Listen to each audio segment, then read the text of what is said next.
Bismillahirrahmanirrahim. Assalamualaikum warahmatullahi wabarakatuh. Alhamdulillahilladzi bi ni'matihi tatimmus shalihat. Asyhadu an la ilaha illallah wahdahu la syarikalah wa asyhadu anna Muhammadan abduhu wa rasuluhu alladzi la nabiyya ba'dah, amma ba'd.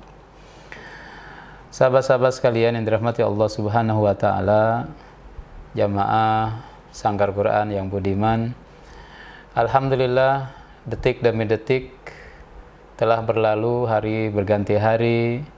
Saatnya kita sebentar lagi insya Allah mengakhiri ibadah agung di bulan Ramadan, ibadah saum. Dalam hitungan beberapa hari ke depan, mudah-mudahan Allah Subhanahu wa ta'ala menerima ibadah kita semuanya, segala kebaikan-kebaikan dilipat gandakan, dan kita menjadi orang-orang yang bertakwa sebagaimana tujuan ibadah puasa yang disyariatkan kepada kita sekalian. Sahabat-sahabat sekalian dirahmati Allah Subhanahu wa ta'ala, biasanya dalam situasi normal setelah Ramadan berakhir disambut dengan sukacita oleh kita semuanya, dan besok harinya kita mengadakan sholat Idul Fitri. Namun hari ini kita dalam situasi pandemi Corona COVID-19 yang belum juga reda. Apa yang bisa kita lakukan dalam melaksanakan syariat Idul Fitri? Yang pertama, sahabat sekalian, para jamaah yang budiman, Allah Subhanahu wa ta'ala menyampaikan tentang syariat salat Idul Fitri ini dalam surat Al-Baqarah 185, walitukmilul iddata walitukabbirullaha ala ma hadakum wa la'allakum tashkurun, supaya kamu menyempurnakan bilangan bulan itu dan kamu bertakbir sesuai dengan petunjuk yang Allah berikan, dan supaya kita menjadi orang-orang yang bersyukur kepada Allah Subhanahu wa ta'ala atas nikmat Ramadan yang luar biasa ini. Kebahagiaan itu pada hari ini, sahabat-sahabat sekalian dirahmati Allah Subhanahu wa ta'ala, mesti disesuaikan dengan kondisi. Apakah besok kita melaksanakan salat Idul Fitri di masjid atau di lapangan sebagaimana tahun-tahun sebelumnya? Kalau kita merujuk kepada fatwa MUI, dalam fatwa itu disampaikan, bagi kaum muslimin yang ada di zona hijau, silahkan melaksanakan salat Idul Fitri normal seperti biasa. Namun bagi kaum muslimin yang ada di zona merah, tingkat penularan COVID-19 yang masih tinggi, maka tidak disarankan salat Idul Fitri seperti biasanya, tapi salat Idul Fitri dilakukan di rumah. Kenapa demikian? Apakah berdasar? Tentu ada dalil yang mendasari itu semuanya. Dalilnya yang pertama adalah wa atiullaha wa atiur rasul wa ulil amri minkum. Taati Allah, taati Rasul dan ulil amri. Nah, fatwa ulama ini termasuk ulil amri. Ketika mereka memberikan fatwa, maka wajiblah kita taati. Kemudian juga dalam satu kaidah di kaidah fikih mengatakan bahwasanya qararul imam yarfa'ul khilaf. Keputusan pemimpin, imam atau ulama dalam hal ini itu menghilangkan perbedaan-perbedaan yang ada di tengah masyarakat. Kemudian yang lain yang menjadi dasar dari fatwa bolehnya sholat di rumah itu adalah dar'ul mafasid muqaddam ala jalbil masalih. Menolak kerusakan, bahaya itu lebih diutamakan daripada melakukan sesuatu yang ada manfaatnya. Sholat berjamaah dengan kaum muslimin bermanfaat, akan tetapi ada resiko mafasid, ada resiko penularan dan ketularan. Maka itu yang menjadi dasarnya. Kemudian juga dalam agama diajarkan bahwasanya hifdzun nafs a'la maratibi al-maqasid. Menjaga keselamatan jiwa itu adalah tingkatan paling tinggi dalam syariah. Kenapa syariat ini turun? Yang pertama adalah hifdzun nafs, menjaga jiwa. Ya, menjaga jiwa, tidak boleh celaka, tidak boleh menjerumuskan kepada kebinasaan. Lantas kalau kita sholat Idul Fitri di rumah, ada dalilnya enggak?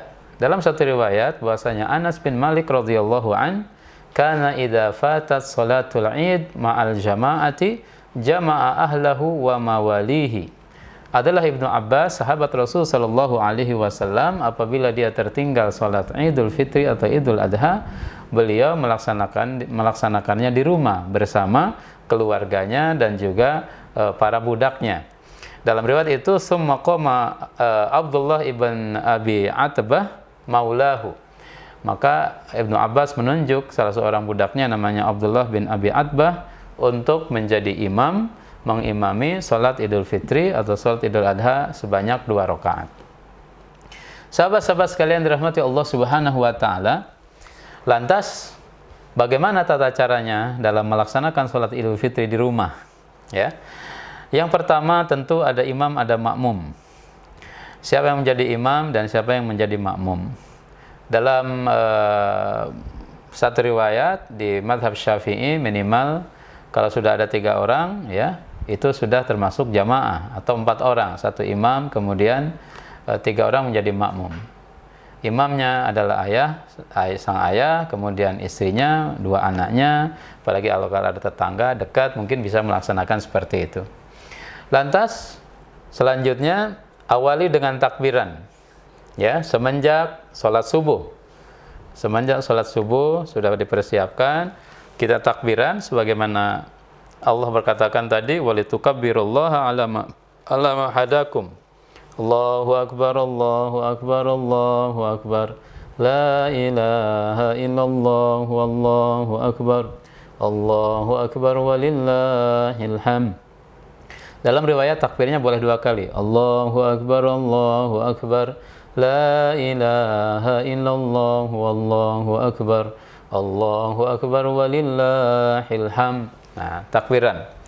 Setelah itu sekitar 15 menit setelah syuruk, ya, barulah sholat dimulai, atau lebih lambat daripada itu.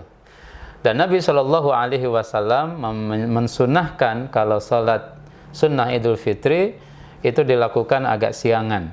Kalau sholat Idul Adha dilakukan lebih pagian, lebih cepat gitu ya. Tapi dimulai 15 menit setelah syuruk. Itu ada kalau di jadwal syuruk itu jam berapa, tambah 15 menit itu waktu sudah diperbolehkan untuk melaksanakan sholat Idul Fitri, karena itu bukan lagi waktu yang terlarang. Bukan lagi termasuk waktu yang terlarang. Bagaimana tata cara sholatnya? Sholatnya 2 rakaat. 2 rakaat. Dan rakaat pertama 7 kali takbir, rakaat yang kedua 5 kali takbir. Bagaimana prakteknya? Rakaat yang pertama kita takbir, Allahu akbar. Kemudian setelah takbir pada rakaat yang pertama dibaca doa iftitah. Allahumma ba'id baini wa baina khatayaya, atau doa iftitah yang lain yang biasa dibaca. Setelah baca doa iftitah baru kemudian takbir. Ya. Allahu akbar. Allahu akbar sampai 7 kali. Ada yang mengatakan di antara takbir itu ada yang dibaca, ya. Subhanallah walhamdulillah wala ilaha illallah, Allahu akbar. Subhanallah walhamdulillah wala ilaha illallah, Allahu akbar. Tapi juga saya membaca tidak ada bacaan tertentu. Takbir saja, Allahu akbar, Allahu akbar. Silakan saja kaum muslimin untuk memilih mana pendapat yang lebih baik. Setelah itu selesai 7 kali takbir, baca surat Al-Fatihah, kemudian baca surat.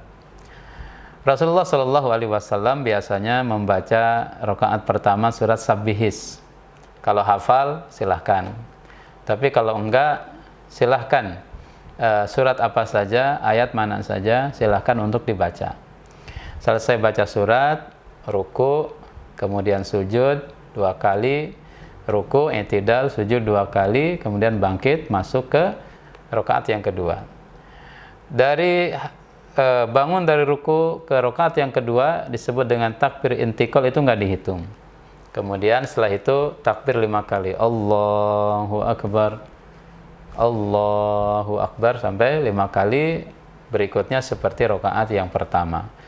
Baca Al-Fatihah, baca surat, kemudian ruku, i'tidal, sujud 2 kali, salam kanan dan kiri.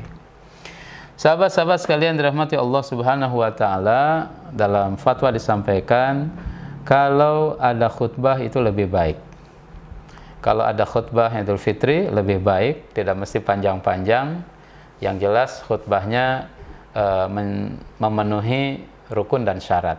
Rukunnya baca hamdalah, alhamdulillah, wassalatu wassalamu ala rasulillah. Cukup ya, ada hamdalah, ada salawat. Kemudian wasiat takwa, saya berwasiat kepada jamaah sekalian untuk meningkatkan takwa kepada Allah Subhanahu wa taala. Kemudian baca satu ayat, a'udzubillahi minasyaitonirrajim, wal asri innal insana lafi khusr. Kemudian terangkan sedikit. Kemudian setelah itu kita doakan kaum muslimin, Allahumma ighfir muslimina wal muslimat wal mu'minina wal mu'minat al-ahya'i minhum wal amwat bi rahmatika ya arhamar rahimin, dan doa yang lain. Kemudian tutuplah khutbah Idul Fitri dan selesai. Sahabat-sahabat yang dirahmati Allah Subhanahu wa taala, itu tata caranya. Oh, tadi saya lupa di awal sebelum takbir, tentu kita berniat untuk melaksanakan salat Idul Fitri. Niat tidak mesti dilafadzkan di lisan, cukup niat disampaikan dalam hati. Kalau seandainya bagi sahabat-sahabat para jamaah yang biasa melisankan, biasa melafadzkan, bisa juga mengatakan nawaitu sholata Idul Fitri rakaataini, Allahu Akbar. Yang terakhir, apa adab-adab yang mesti diperhatikan dalam menyambut hari raya Idul Fitri atau hari raya Idul Adha. Dalam situasi pandemi atau situasi normal, sahabat-sahabat sekalian, jamaah yang dirahmati Allah, adab-adabnya tetap mesti kita perhatikan. Pertama, pagi-pagi mandi dengan sempurna, ya, mandi besar begitu, keramasan, kemudian potong kuku, bersih-bersih. Kemudian Nabi SAW memakai wangi-wangian kalau di hari raya Idul Fitri itu. Kemudian memakai pakaian terbaik, pakaian yang paling baik, yang paling baru, yang paling bagus yang kita miliki. Mesti disiapkan baju yang baru, baju yang bagus untuk sholat Idul Fitri. Kemudian setelah itu, kalau dalam situasi normal, ya, berangkat dari rumah masing-masing ke lapangan atau ke masjid. Jalan berangkat dan jalan pulang itu Rasulullah mensunahkan beda. Jalan pulang, jalan berangkat kemana, jalan pulang kemana itu beda, supaya memberikan sapaan, salaman kepada orang yang ditemui di jalan. Tapi tentunya besok tidak seperti itu. Kemudian setelah itu, sahabat-sahabat sekalian, setelah selesai, nanti kita disunahkan juga untuk menyampaikan tahniah, ya, menyampaikan ucapan selamat Idul Fitri, selamat merayakan hari raya ini dengan ucapan misalkan taqabbalallahu minna wa minkum shalihal a'mal wa kullu amin wa antum bi khair. Semoga Allah menerima amal kita dan amal kalian, dan semoga sepanjang tahun Anda dan kita semuanya dalam kebaikan. Itu diantara tuntunan yang harus kita perhatikan untuk menyambut Hari Raya Idul Fitri di situasi pandemi seperti ini. Tentunya besok ketika kita melaksanakan sekali lagi sholatnya di rumah, dan juga tidak ada halal bihalal atau mungkin open house dan lain sebagainya, tapi itu tidak mesti mengurangi kekhidmatan kita. Kita bisa menyampaikan ucapan selamat lewat media sosial, lewat telepon genggam, handphone, WA, dan lain sebagainya. Dengan demikian, semoga Allah Subhanahu wa taala menjadikan kita orang-orang yang bertakwa, orang-orang yang bersyukur, orang-orang yang dapat hidayah, dan orang-orang yang senantiasa mendapatkan bimbingan iman dan Islam, dan kita diteguhkan, dan semoga penyakit dan virus ini segera sirna dari Indonesia, dari seluruh dunia, dan kita bisa menjalani kehidupan normal seperti biasa. Saya mengucapkan sebagai Ketua Yayasan Sanggar Quran kepada seluruh jamaah sekalian, selamat merayakan Hari Raya Idul Fitri 1441 Hijriah. Taqabbalallahu minna wa minkum shalihal a'mal wa kullu amin wa antum bi khair. Semoga Allah menerima amal ibadah puasa kita di bulan Ramadan. Segala kebaikan kita dilipat gandakan dan mengangkat derajat kita di sisi Allah Subhanahu wa taala.